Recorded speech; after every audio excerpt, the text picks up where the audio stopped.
So we did some first impressions, a basic drive of the car. The thing feels incredible. We then went to the dyno at European Auto Source and we did some base tuning with Wedge Performance and Steve at European Auto Source. So thank you guys. We made some solid numbers out of this thing. Went to Angela's Crest, drove the absolute heck out of this car, found the limitations of it. So now it is time to do some mods.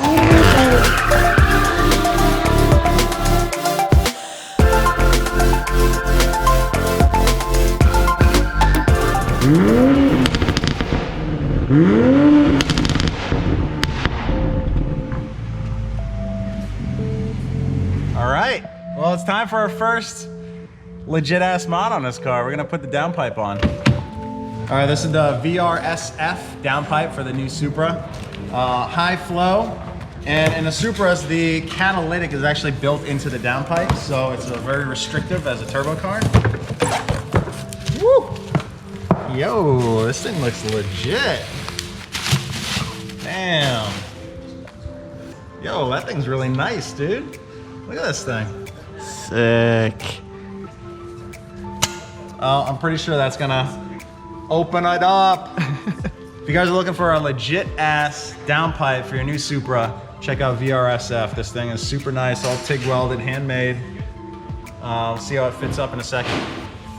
All right, so this is gonna go in place of this up here, if you can see. A little dark up there, but this is the catalytic right here. So this is the high flow, so it doesn't have all of the catalytic material, pretty much straight through.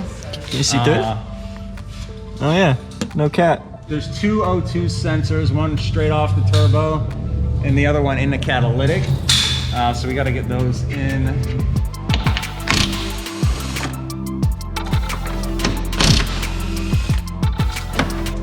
Hot.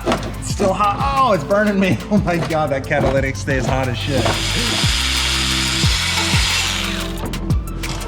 Whoop. All right, yeah, V-band clamp off.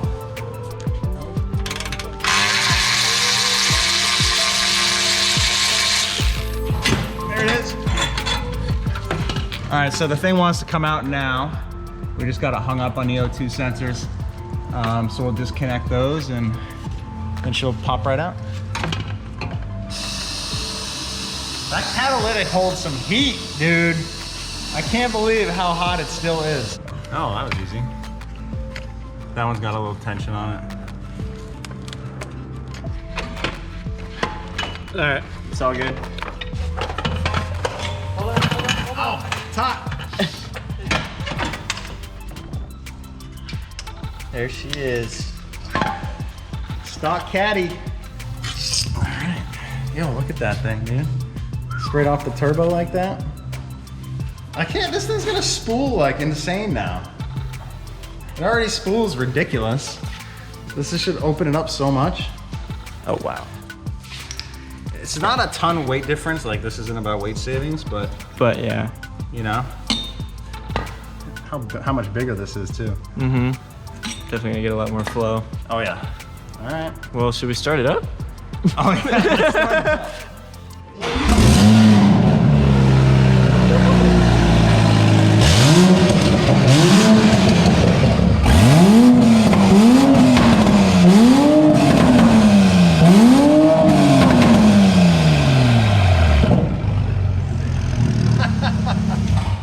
We had to test it for scientific purposes. Scientific purposes for sure. All right, out with the old,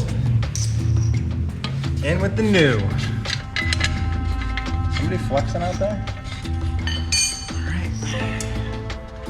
Brashy.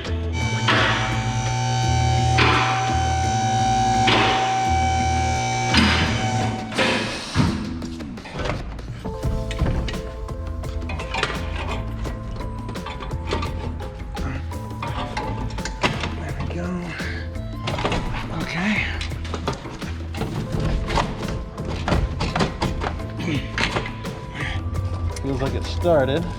Yeah. It feels like it started.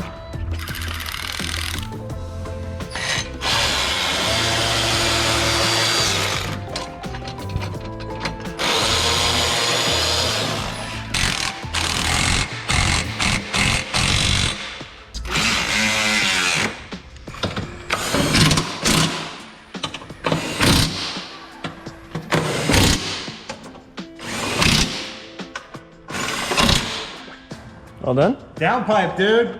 Boom. All right, you guys ready? Yeah.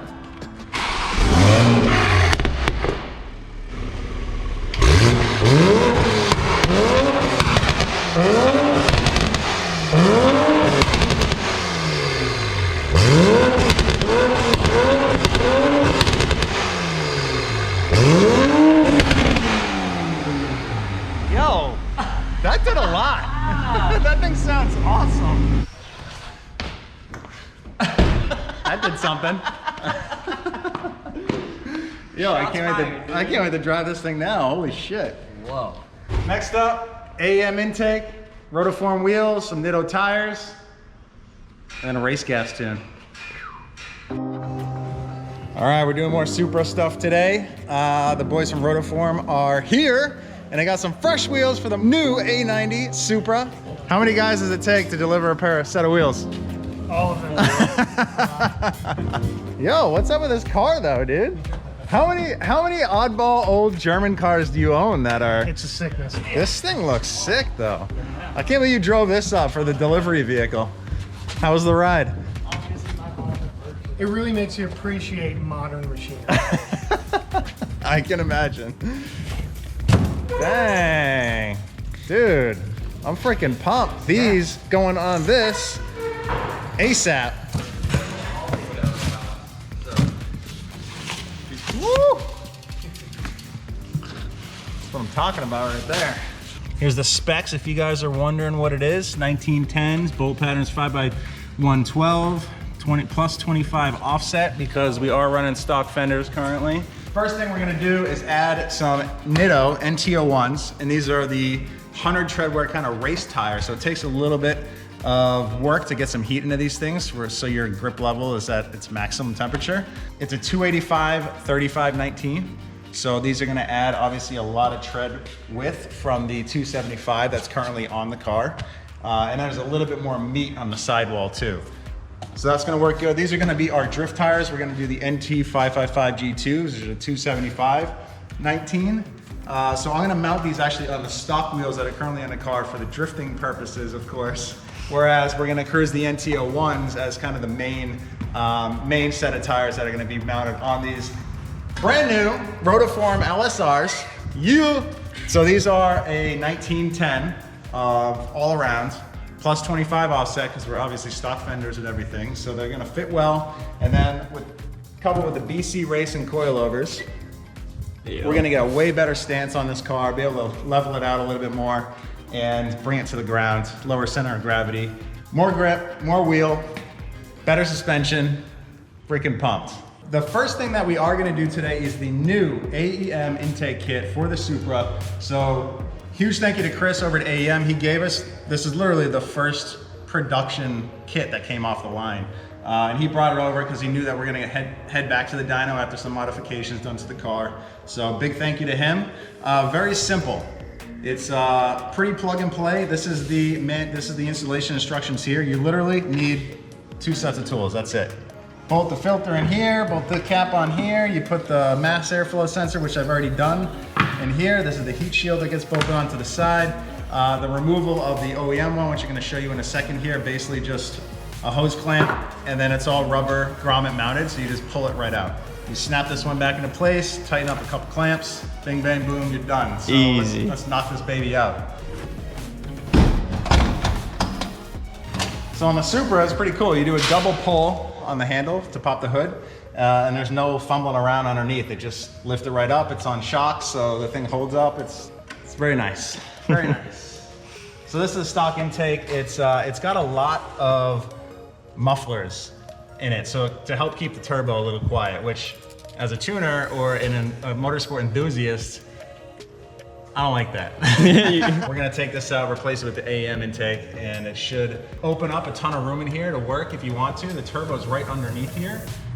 So that makes it a little more accessible and it's a little cooler. You can lift the hood up and you actually see some of the performance parts on this engine, this B58. So first thing we do is just disconnect the stock hose. We'll pull that out. And this is actually a muffler right here. You can see it's all baffled in there.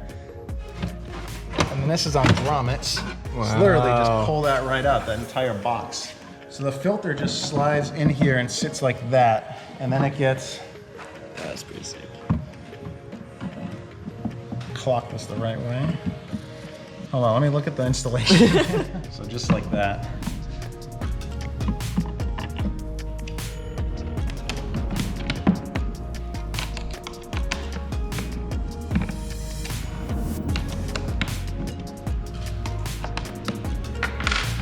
Just like that.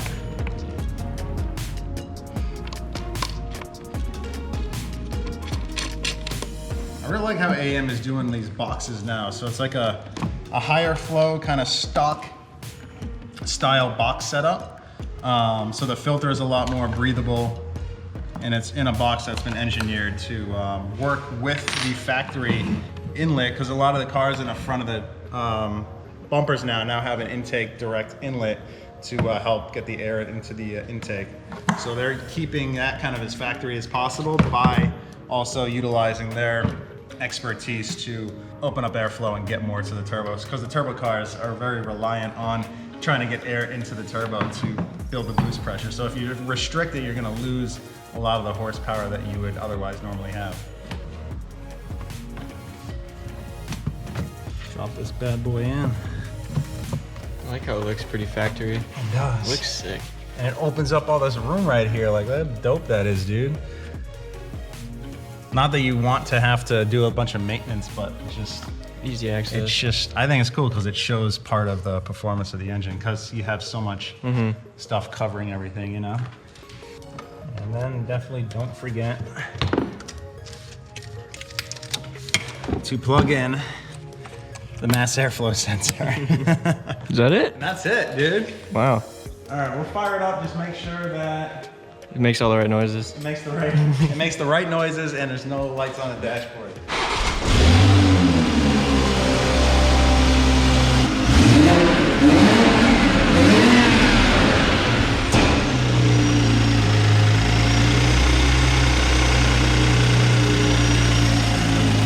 So I think this AM intake with the VRSF downpipe is going to be massive for power on this thing. We'll see what it does when we get back to the dyno, but we're going to do the handling stuff with wheels, tires, suspension. So I think it's a pretty good upgrade, dude. For keeping it factory with a stock turbo, it's going to be pretty sick.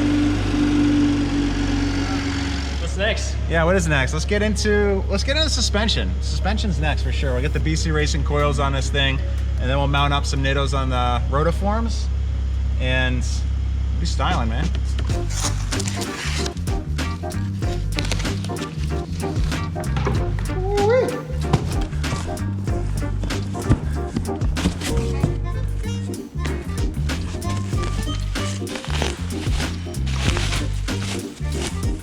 So these are the BR series.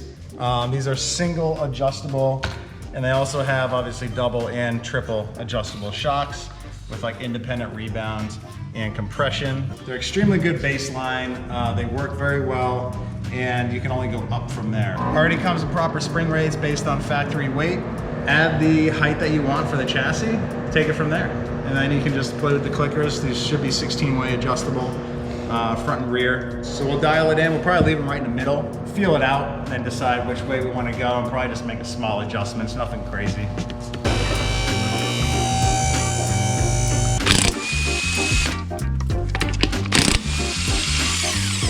Forgot it's German.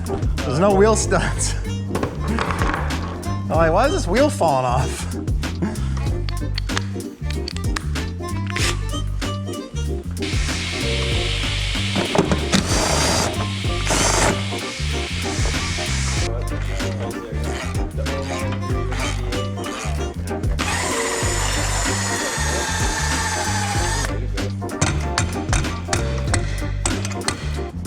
All right, so I got the lower control arm off, and the spring and shock are divorced, which I just learned about from Dominic.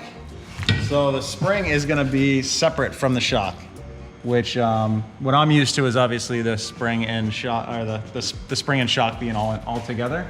It's just a different way of doing it. It's still, you know, what, 350Zs are like this, some other BMWs are like this as well. I'm gonna replace it with this, which has a little bit of ride height capability right there.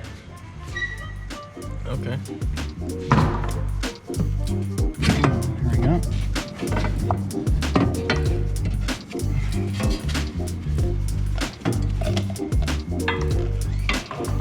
Okay. I do like how they all bolt from the bottom of the top side. That means you don't have to go into the top side, lower it down again, and get the bolts from the top and all that. So that's pretty cool. What's that? Is there any noticeable difference on them?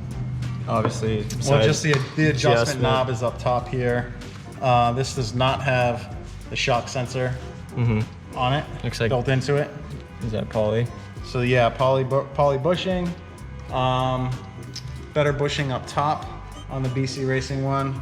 Also a nice dust shield on here. Very nice. This will hold the sensor cables.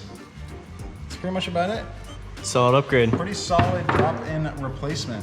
Actually, the first thing you do want to do is remind yourself to check your clickers before you put them in, just because it's a little easier. So these are 16 away. I'm going to go to the middle. 1, 2, 3, 4, 5, 6, 7, 8.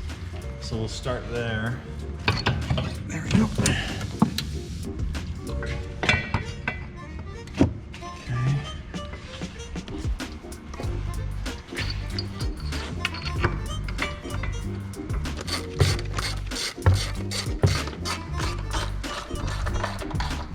Well, the rear is way easier than the front. I haven't really worked on BMW style suspension, so this is definitely new to me, where the shock bolts into the knuckle like that, where it has just like a pinch bolt. And then there's 2 control arms on the bottom of the knuckle that you have to take off just to let this thing drop down off the shock body. Let alone sensors, sway bar. There's a lot going on in there. Rear left is done. Front left, done. And then Dom's over here, he just finished up the front right, so we got one more to go. The rear right, which we'll start on now. The rear is way easier than the front. We should jam this out in no time. And then we'll get the wheels mounted up, get it dialed in, and adjust ride height. We'll take around a little cruise.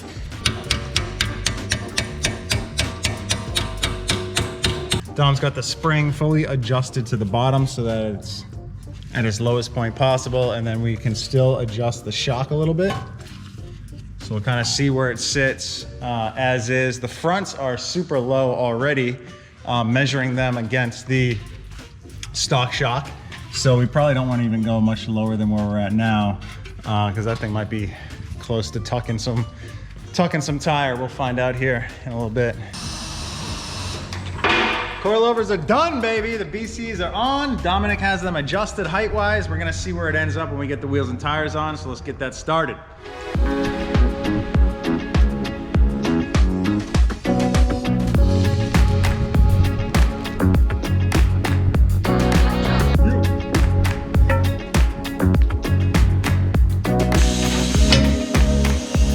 So, these are 1810 Rotiform LSRs.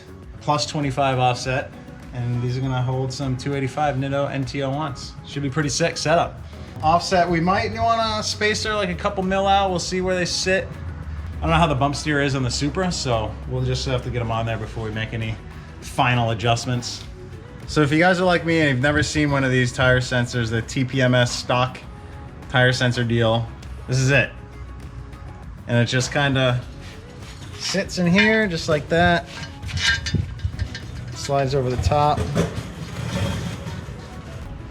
I'll tighten that down, and I guess that's it. I hope it works and doesn't leave the dash lights on.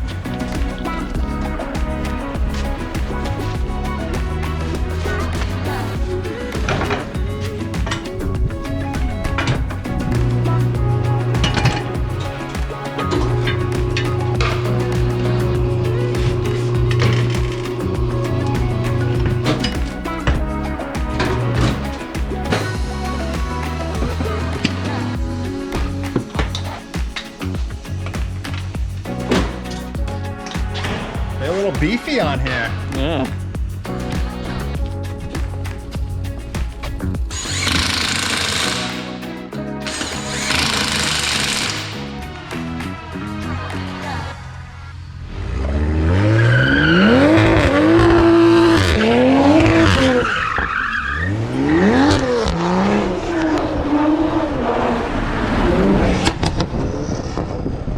right, guys, that is a wrap on today. It's been a long one. We got all the mods on this thing now. We got the VRSF downpipe, AEM intake. We got the rotiform wheels on Nitto tires and a BC Racing suspension. We got it sitting proper. Next up, we're gonna hit the dyno at European Auto Source, where Ken from Wedge Performance is gonna throw a custom tune on an MHD tuner. And we're gonna see what this thing can make on race gas. Other people make about 500 on ethanol. We're gonna put some race gas in it, not ethanol, and see what she can do. I'm hoping for 500 plus. So I wanna hear what you guys think this thing's gonna make, and there might be a prize for whoever gets it. I don't even know what it's gonna make, so hopefully 500 something. If you guys guess the number, someone's gonna get some swag or something. Sick.